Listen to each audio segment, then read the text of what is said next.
Now it's very important with Walker that we keep him in as good physical and mental condition as possible, and to do that we have several techniques that we use. We do several types of training with Walker, and we also give him several types of different enrichment on a regular basis.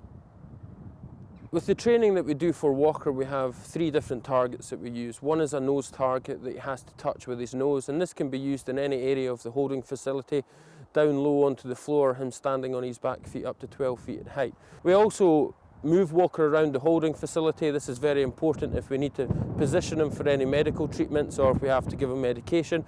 We can also position Walker on a set of scales, so on a very regular basis we can weigh Walker, and again that's very important in us finding out his weight and how he is growing and developing, but it's also very important if we do ever have to give him medication, and obviously that makes us look after Walker in the best possible way.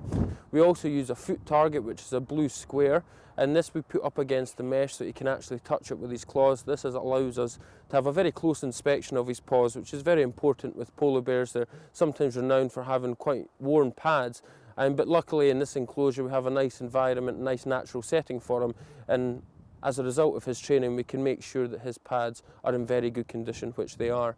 The third target that we use with Walker is a blue target that has 2 points on it, and this is an open mouth target. Now when we first brought Walker to the park, he actually had some dentition work done on him, as one of his canines was in quite a bad way, so we actually had to remove that. So we developed this target to allow Walker to open his mouth for us, and in doing so we would give him a food reward, and that's all part of positive reinforcement.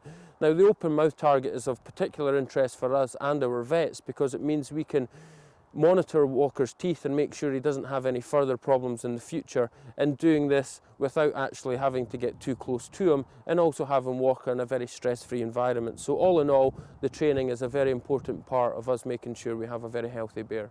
After the training that we do with Walker, we'll quite often give him enrichment. As I'm sure you probably know, hard hats are one of his favourite toys to get, so we'll quite often give Walker a hard hat in the pool or one of his old meat barrels or some different scents around his enclosure, and this is just to keep him stimulated. The training is for his mental stimulation, but the toys that we give him are more for his physical stimulation, and that allows us to have a very healthy polar bear, as you can see behind me.